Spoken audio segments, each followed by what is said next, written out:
जय हिंद दोस्तों। आइए दोस्तों, जो कि दोस्तों कल आपके एसएससी सीजीएल के एग्ज़ाम शुरू हो चुके हैं।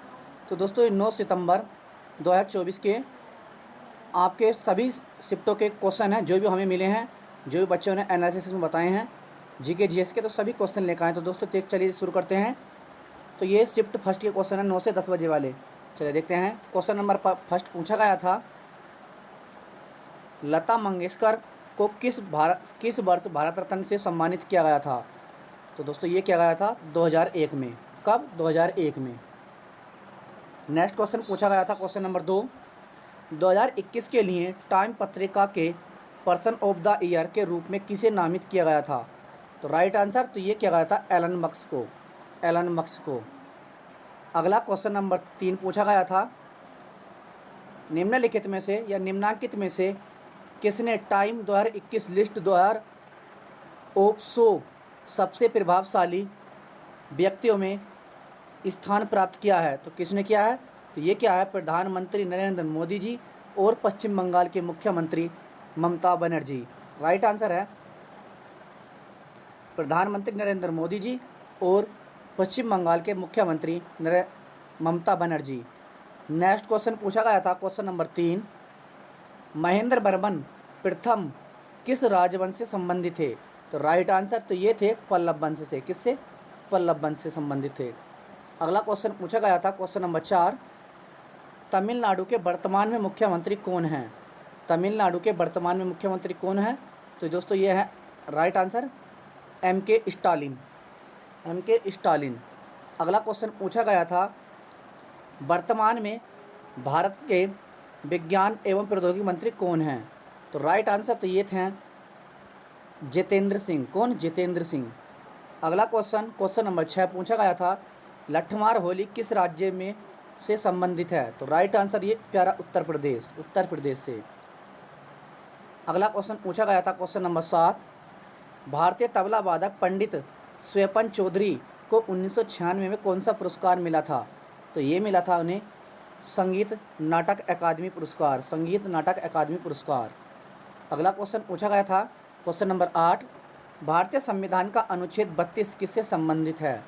भारतीय संविधान का अनुच्छेद 32 किससे संबंधित है? तो राइट आंसर है सर्वोच्च न्यायालय और उच्च न्यायालय को मौलिक अधिकारों की रक्षा के लिए रिट जारी करने का अधिकार। अगला देखते हैं। इसी प्रकार क्वेश्चन नंबर 9 पूछा गया था, भारतीय संविधान के अनुच्छेद 40 किससे संबंधित है? तो राइट आंसर तो ये है ग्राम पंचायत के संगठन से। ग्राम पंचायत के संगठन से। नेक्स्ट क्वेश्चन गया था, क्वेश्चन नंबर 10, नीलगिरी सबसे ऊंची चोटी का नाम क्या है? तो राइट आंसर ये है डोड्डा बेट्टा। डोड्डा बेट्टा। अगला पूछा गया था, रावी नदी का पुराना नाम क्या है? तो राइट आंसर तो ये दोस्तों परुसनी है। दोस्तों जो हम आपको जीके जीएस की प्राचीन इतिहास की सीरीज चला रहे हैं, तो इसमें से क्वेश्चन काफ़ी पूछे जा रहे हैं। तो दोस्तों डेली बने रहें हमारे चैनल पर। जो भी नया है तो जल्दी से जल्दी चैनल को सब्सक्राइब कर ले, लाइक कर ले। चलिए क्वेश्चन नंबर 12 पूछा गया था,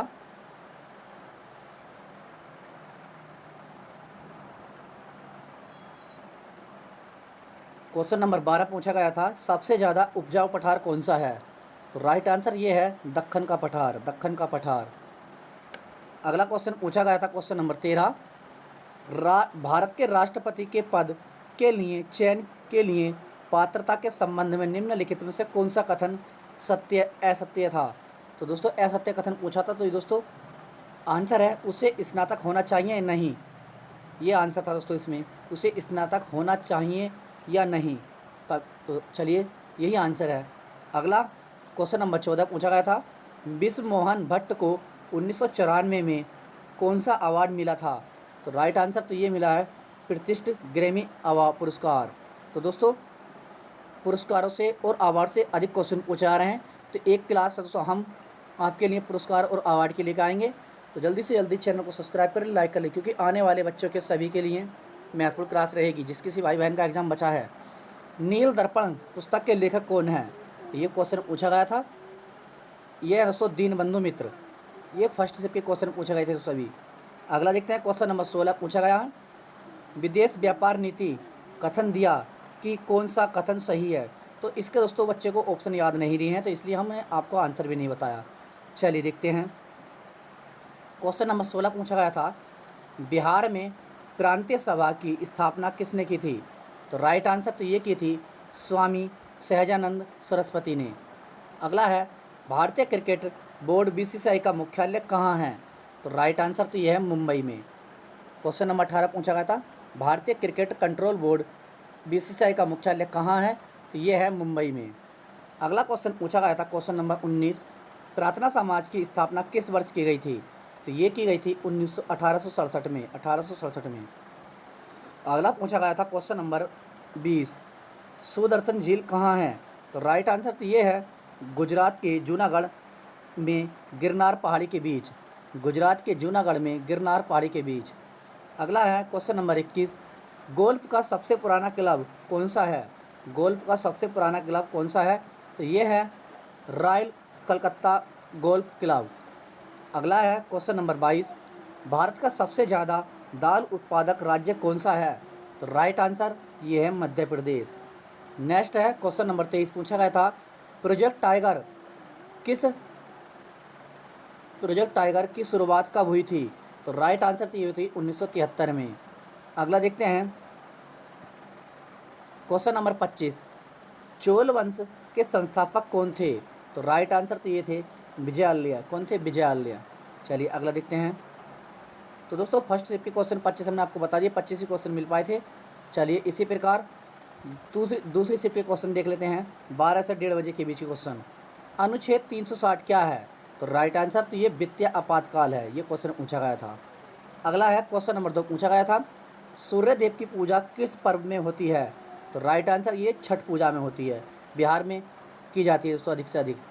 अगला है लता दीनानाथ मंगेशकर पुरस्कार सबसे पहले किसे दिया गया था? तो राइट आंसर तो ये दिया गया था दोस्तों नरेंद्र मोदी जी को। अगला है क्वेश्चन नंबर 4 पूछा गया था, सेकंड शिफ्ट के क्वेश्चन है। गगन नारंग ने 2012 लंदन ओलंपिक में कांस्य पदक जीता था, वह किस खेल से संबंधित हैं? तो राइट आंसर तो ये निशानेबाजी से। अगला है कौन सा राज्य 2010 में वृद्ध पेंशन योजना शुरू की? तो ये की थी पश्चिम बंगाल ने वृद्ध पेंशन योजना 2010 में।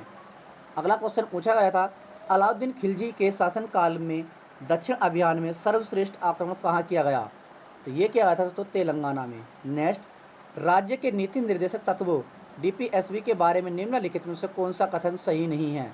तो सही नहीं पूछा था दोस्तों राइट आंसर होता है इसका वे सभी मूल अधिकारों पर अभिभावक हो सकते हैं। क्वेश्चन नंबर 8 है भारत का सबसे पहला उच्च न्यायालय कौन सा है? तो राइट आंसर ये था कोलकाता उच्च न्यायालय। अगला पूछा गया था क्वेश्चन नंबर 9 पूछा गया था ब्याज दरों और पैसों की मांग के बीच क्या संबंध है? तो राइट आंसर तो ये है व्युत्क्रमाक संबंध। नेक्स्ट लू कौन से क्षेत्र में चलती है? लू कौन से क्षेत्र में चलती है? तो ये चलती है उत्तर भारत और पाकिस्तान मैदानी इलाकों में। क्वेश्चन नंबर 11 सिडबी की स्थापना कब हुई थी? सिडबी की स्थापना हुई थी 1990 में। नेक्स्ट है क्वेश्चन नंबर 12 पूछा गया था WPL 2023 महिला प्रीमियर लीग का पहला मैच कहाँ हुआ? तो ये हुआ था DY पाटिल स्टेडियम में। अगला है क्वेश्चन नंबर 13 किस अनुच्छेद के अंतर्गत केंद्रीय निष्पादन शक्ति के रास्ते में कोई बाधा नहीं डालना? तो आंसर है DY पटेल स्टेडियम। तो दोस्तों बताएंगे 2024 का WPL का खिताब किसने जीता? तो जीता था दोस्तों ये RCB ने। किसने? RCB। क्योंकि दोस्तों पूछा जा सकता है आने वाली शिफ्टों में। अगला देखते हैं क्वेश्चन नंबर 13 किस अनुच्छेद के अंतर्गत केंद्रीय निष्पादन शक्ति के रास्ते में कोई बाधा नहीं डालना? तो आंसर है अनुच्छेद 257(1) में।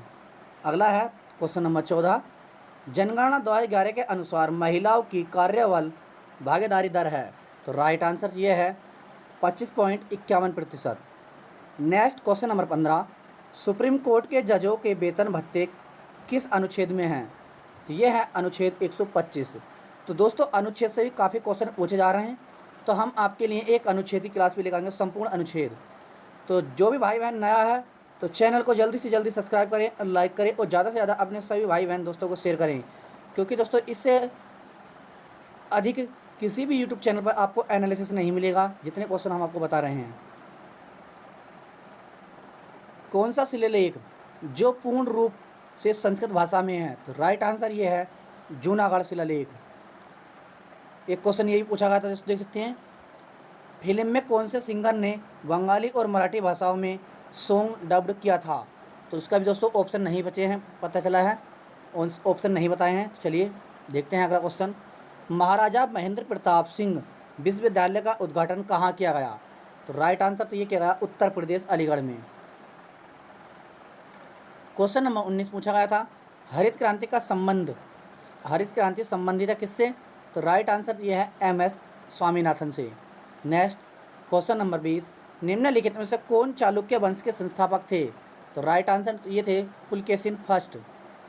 अगला है क्वेश्चन नंबर 22, टेबल टेनिस की गेंद का वजन कितना होता है? तो राइट आंसर ये होता है 2.7 ग्राम। अगला है विद्युत आवेश का प्रवाह किस दर की है? विद्युत आवेश की प्रवाह की दर क्या है? तो राइट आंसर ये है इलेक्ट्रिक करंट। अगला है क्वेश्चन नंबर 24 पूछा गया था, GST के लिए कौन सी समिति बनी थी? तो ये बनी थी विजय केलकर समिति। अगला है, चलिए तो दोस्तों ये हमारे 25 क्वेश्चन सेकंड शिफ्ट के हुए हैं। चलिए थर्ड शिफ्ट के क्वेश्चन देख लेते हैं, 4 से 5 बजे के बीच वाले जो क्वेश्चन पूछे गए थे GK GS के। अकबर का राज्य मंत्री कौन था? तो ये था दोस्तों टोंडरमल। कौन? टोंडरमल। अगला क्वेश्चन नंबर 2, ये दोस्तों थर्ड शिफ्ट के यानी कि तीसरी शिफ्ट के क्वेश्चन हैं GK GS के। अनुच्छेद 77 किससे संबंधित है? तो राइट आंसर तो ये है भारत सरकार के कार्य संचालन संबंधित। अगला है क्वेश्चन नंबर 3 पूछा गया था, शिल्पदिकारम किसने लिखी थी? तो ये लिखी थी इलांगो आदिगल ने। नेक्स्ट क्वेश्चन नंबर 4 पूछा गया था, 2002 में संगीतकार को सबसे कम उम्र में पद्म विभूषण पुरस्कार मिला था। तो किसे मिला था? तो ये हैं डॉक्टर जाकिर हुसैन। अगला है पद्मश्री 2024 किसे मिला? तो राइट आंसर ये मिला 2024 में 110 लोगों को पद्मश्री पुरस्कार। अगला क्वेश्चन नंबर 6 पूछा गया था, भारत में प्रथम एशियन हॉकी चैंपियनशिप कब जीती? भारत ने प्रथम एशियाई हॉकी चैंपियनशिप कब जीती? तो ये जीती 1966 में। अगला है क्वेश्चन नंबर 7, नुआखाई उत्सव किस राज्य में मनाया जाता है? तो ये उड़ीसा में। किसमें? उड़ीसा में। अगला है क्वेश्चन नंबर 8, धर्म की स्वतंत्रता किस अनुच्छेद में है? तो ये है अनुच्छेद 25 में। नेक्स्ट क्वेश्चन नंबर 9 पूछा गया था, अगला है पंचवर्षीय योजना का मूल लक्ष्य क्या है? तो राइट आंसर तो ये है विकास, अनुधिकरण और आत्मनिर्भरता की समानता। अगला है पृथ्वी की सबसे बड़ी विवर्तनिक या लिथोफेरेसिक प्लेट है? तो यह है प्रशांत प्लेट। अगला है ब्यूटेनिस अम्ल का सूत्र क्या है? तो पूछा गया था दोस्तों, तो यह है C3H7COOH।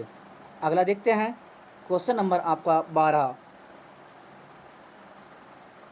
एक क्वेश्चन नारा किस वर्ड दिया गया था? तो नारे से भी एक क्वेश्चन पूछा गया था दोस्तों, याद नहीं रहा बच्चे को, चलिए बता दिया है फिर भी। नेक्स्ट है क्वेश्चन नंबर 13, लू शब्द किस प्रकार की हवाओं को स्पष्ट करता है? तो देख सकते हैं दोस्तों फर्स्ट शिफ्ट में क्वेश्चन पूछा गया था लू से, और थर्ड शिफ्ट में भी क्वेश्चन पूछा गया है। तो इसलिए आप एनालिसिस देखते रहें, क्योंकि एनालिसिस से भी आपको 2 से 3 क्वेश्चन मिल सकते हैं हर दिन और आने वाली शिफ्टों में भी। लू शब्द किस प्रकार की हवाओं को स्पष्ट करता है? तो ये करता है धूल भरी व शुष्क हवाओं का चलना। अगला है भारत की सबसे छोटी रामसर साइट कौन सी है? तो राइट आंसर ये है रेणुका बेटलैंड। अगला है चटगांव शास्त्रागार छापे के नायक कौन थे? तो राइट आंसर तो ये थे सूर्यसेन। कौन? सूर्यसेन। तो दोस्तों ये थर्ड शिफ्ट के आपको 15 क्वेश्चन ही मिले हैं, इससे आगे हमें क्वेश्चन नहीं मिले, किसी बच्चे ने नहीं बताए, तो इसलिए आपको फर्स्ट शिफ्ट के हमने दोस्तों 25 क्वेश्चन कंप्लीट करा दिए हैं, सेकंड के 25 करा दिए हैं, तो तीसरी शिफ्ट के आपके ये 15 क्वेश्चन ही मिले हैं। तो दोस्तों जो भी भाई बहन नया है तो जल्दी से जल्दी चैनल को सब्सक्राइब करें, लाइक करें और शेयर करें, आने वाले सभी एग्ज़ाम के लिए हम आपके लिए डेली क्लास लेके आ रहे हैं, जैसे कि आरआरबी एनटीपीसी, आरआरबी एनटीपीसी। तो दोस्तों इसके लिए हम आपके लिए विज्ञान की महत्वपूर्ण क्लास लेकर आ रहे हैं। और दोस्तों आपको प्राचीन इतिहास से भी हम आपको शुरू करा रहे हैं क्लास। तो डेली बने रहें। जो भी नया है भाई बहन तो चैनल को सब्सक्राइब करें, लाइक करें, शेयर करें। जय हिंद दोस्तों।